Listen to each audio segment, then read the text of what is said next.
പ്രധാനമന്ത്രിയുടെ കേരള സന്ദർശനം നഗരവീഥികളിൽ ഇരുട്ടിലാക്കി KCB സുരക്ഷാ വീഴ്ച എന്നുള്ള രീതിയിൽ ഞാനിന്നൊരു വാർത്ത ഉണ്ട്. സത്യം പറഞ്ഞാൽ മലയാളി എന്നുള്ള രീതിയിൽ നാണക്കേട് തോന്നുന്ന ഒരു അവസ്ഥയാണ്. പ്രൈം മിനിസ്റ്റർ കേരളത്തിലേക്ക് വരും. പ്രത്യേകിച്ച് ഈ സാഹചര്യം നമ്മൾ ആലോചിച്ച് വെക്കുക. കാശ്മീർ ഇഷ്യൂ, പാകിസ്ഥാനുമായി ബന്ധപ്പെട്ട് നിൽക്കുന്ന പ്രശ്നം. ഈ സാഹചര്യത്തിൽ അതീവ സുരക്ഷയ്ക്കിടയിലാണ് പ്രൈം മിനിസ്റ്റർ കേരളത്തിലേക്ക് വരുന്നത്. KCBക്കാർ ലൈറ്റ് ഓഫാക്കി വെച്ചിരിക്കുന്നത് എന്നുള്ള ഇരുട്ടിനകത്തൂടെ വാഹനവ്യൂഹം പോയിക്കൊണ്ടിരിക്കുകയാണ് പ്രൈം മിനിസ്റ്ററിൻ്റെ. അതും ഈ പ്രശ്നങ്ങളെല്ലാം നിലനിൽക്കുന്ന ഈ സമയത്ത് കേരളത്തിൽ വെച്ച് എന്തെങ്കിലും സംഭവിച്ചു കഴിഞ്ഞാൽ, സംഭവിച്ചു കഴിഞ്ഞാൽ ആര് ഉത്തരവാദിത്തം പറയും? എല്ലാ കാലത്തും മലയാളിക്ക് തല ഉയർത്തിയിരിക്കാൻ പറ്റും. ഉള്ള കാര്യം ഞാൻ തുറന്നങ്ങ് പറയാം. പ്രൈം മിനിസ്റ്ററിന് രാജ്യത്തിന് പുറത്തേക്കാൾ കൂടുതൽ ശത്രുക്കൾ നമ്മുടെ രാജ്യത്തിനുള്ളിലുണ്ട്. എല്ലാവർക്കും അറിയാവുന്ന കാര്യമല്ലേ അല്ലേ? നിങ്ങൾക്കറിയാമല്ലേ? അങ്ങനെ തോന്നിയിട്ടുണ്ടെങ്കിൽ യെസ് എന്നൊന്ന് കമൻറ്റ് ചെയ്യണം. ആദ്യമായിട്ട് നമ്മുടെ പേജ് കാണുന്നവർ ജസ്റ്റ് ഒന്ന് സബ്സ്ക്രൈബ് ചെയ്യണം, നമ്മുടെ ഒന്ന് ഫോളോ ചെയ്ത് പിന്തുണയ്ക്കുക, ഒരു കമൻറ്റ് കൂടി നിങ്ങളിടുക. നമ്മുടെ കേരളത്തിലെ കാര്യം ഒന്ന് ആലോചിച്ച് നോക്കി. മോദിയുടെ പ്രോഗ്രാം എന്നൊക്കെ പറയാൻ നേരത്തെ മുൻ നിശ്ചയിക്കുന്ന പരിപാടിയാണ്. 2-ാം തീയതി വരുമെന്നും അല്ലെങ്കിൽ 1-ാം തീയതി വരും, 2-ാം തീയതി പരിപാടിയുണ്ട്, വിഴിഞ്ഞത്തെ ഉദ്ഘാടനം ഉണ്ടെന്ന് എല്ലാവർക്കും അറിയാം. ഈ ഒരു സമയത്താണ് പ്രധാനമന്ത്രി എയർപോർട്ടിൽ വരുന്നതെന്ന് എല്ലാവർക്കും അറിയാം. ഈ ഒരു സമയത്ത് പ്രധാനമന്ത്രിയുടെ വാഹനവ്യൂഹം റോഡിലേക്ക് പോകുമെന്ന് എല്ലാവർക്കും അറിയാം. ആ സമയത്ത് ലൈറ്റ് ഓണാക്കാൻ പോലും പറ്റുന്നില്ലെന്നുണ്ടെങ്കിൽ, വെളിച്ചം ഒന്ന് കൃത്യമായ രീതിയിൽ അവിടെ കൊടുക്കാൻ പറ്റുന്നില്ലെന്നുണ്ടെങ്കിൽ KCB എന്ന് പറയുന്ന സ്ഥാപനം ഉണ്ടല്ലോ, പിരിച്ചു വിട്ടിട്ട് അവിടെ ഒരു വാഴത്തൈ വെക്കുന്നതായിരിക്കും നല്ലത്. അല്ലെങ്കിൽ ആ ഉദ്യോഗസ്ഥരെയൊക്കെ എന്തിനാണ് അവിടെ പണിക്ക് വെച്ചിരിക്കുന്നത് എനിക്ക് മനസ്സിലാകുന്നില്ല. ഇപ്പം നമ്മുടെ നാട്ടിൽ ആലോചിച്ച് നോക്കിയേ, എത്ര പ്രധാനമന്ത്രിമാരാണ് സുരക്ഷാ വീഴ്ച കാരണം ജീവൻ നഷ്ടപ്പെട്ടു പോയെന്ന് നമുക്കറിയാം. അത് എത്ര പ്രധാനമന്ത്രിമാരാണ്?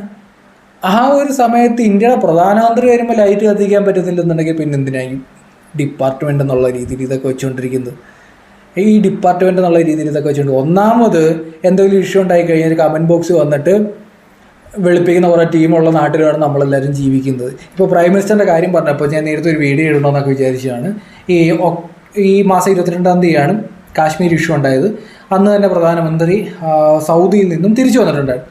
അതിനുശേഷം 24-ാം തീയതി പ്രധാനമന്ത്രിയുടെ ഒഫീഷ്യലായിട്ടുള്ള പ്രോഗ്രാം ബീഹാറിലുണ്ട്. ദേശീയ പഞ്ചായത്ത് രാജ് ഡേയുമായി ബന്ധപ്പെട്ടുള്ള പ്രോഗ്രാം ബീഹാറിൽ നടക്കുന്നുണ്ട്. അതിനു മുമ്പ് 2023 അത് മധ്യപ്രദേശിലാണ് നടന്നത്. കൃത്യമായ രീതിയിൽ സോഷ്യൽ മീഡിയ പ്ലാറ്റ്ഫോം മോദിയുടെ നോക്കിയാൽ മനസ്സിലാവും. ഈ കേരളത്തിൽ കുറച്ച് ആൾക്കാരെന്ന് പറഞ്ഞാൽ എന്തറിയോ, പ്രധാനമന്ത്രി ഇവിടെ തെരഞ്ഞെടുപ്പ് റാലിക്ക് വരുന്നു ആൾക്കാർ പറഞ്ഞ് അടിച്ചു വിട്ട നാട്ടിലാണ് നമ്മൾ ഈ ഇരിക്കുന്നത്. എവിടെ ഒന്നാമത് പ്രൈം മിനിസ്റ്ററുടെ പ്രോഗ്രാം എന്നൊക്കെ പറഞ്ഞാൽ നേരത്തെ മുൻ നിശ്ചയിക്കുന്ന പരിപാടിയാണ്. ഇന്നലെ ഇപ്പം മോദി വിളിച്ചിട്ടുണ്ട്, നാളെ ഞാൻ അവിടെ വരുന്നുണ്ട് കളിയാ എന്ന് പറഞ്ഞപ്പോൾ പന്തലിടുന്ന പരിപാടിയല്ല പ്രൈം മിനിസ്റ്ററിൻ്റെ യാത്ര എന്ന് പറയുന്നത്, വിസിറ്റ് എന്ന് പറയുന്നത്. ഇത് ഒരു കാശ്മീർ ഇഷ്യൂ ഉണ്ടായി. അതിനുശേഷം 24-ാം തീയതി കഴിയാൻ നേരത്ത് മോദി ഔദ്യോഗിക പരിപാടിക്ക് വേണ്ടി ബീഹാറിൽ വരുന്നു. ഇവിടെയുള്ള ആൾക്കാർ അടിച്ചു വിട്ടതെന്ന് അറിയോ, മോദി തെരഞ്ഞെടുപ്പ് റാലിക്ക് പോയെന്നാണ് അടിച്ചു വിട്ടത്. ഇപ്പോൾ കേരളത്തിൽ വന്നിട്ടുണ്ട്. ഇപ്പോൾ ഇനി അത് നോർത്ത് ഇന്ത്യയിലുള്ള ചില മണ്ടന്മാർ പറയും അത് തെരഞ്ഞെടുപ്പ് റാലിക്ക് പോയെന്ന് പറയും. ഇതാണ് നമ്മുടെ നാട്.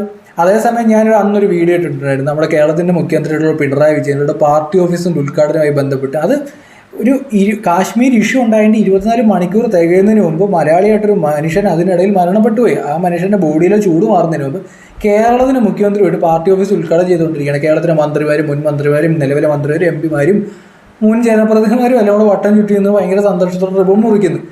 ഇത് ഞാനൊരു വീഡിയോ ഇട്ടു. അന്നേരം കുറേ ആൾക്കാർ എൻ്റെ കമൻറ്റ് ബോക്സിൽ നിന്ന് ഇരിക്കുന്നുണ്ട്, ഇവിടെ മോദി ബീഹാറിൽ തെരഞ്ഞെടുപ്പ് റാലിക്ക് പോയത്. ആദ്യം ഞാൻ വിചാരിച്ചു ഇനി ആയിരിക്കും പുള്ളിക്കാരൻ തെരഞ്ഞെടുപ്പ് വല്ല റാലിക്ക് പോയിരിക്കും. ഞാൻ നോക്കാൻ നിർത്തുന്ന സമയം പഞ്ചായത്ത് രാജ്, ദേശീയ പഞ്ചായത്ത് രാജിയുടെ ആയി ബന്ധപ്പെട്ടൊരു പരിപാടിക്ക്, ഔദ്യോഗിക പരിപാടിക്കാണ് ബീഹാറിൽ മോദി പോയത്. ഇവിടെ കുറേ ആൾക്കാർ അടിച്ചിട്ടെന്ന് അറിയോ, അവിടെ തെരഞ്ഞെടുപ്പ് റാലിക്ക് പോയെന്ന്.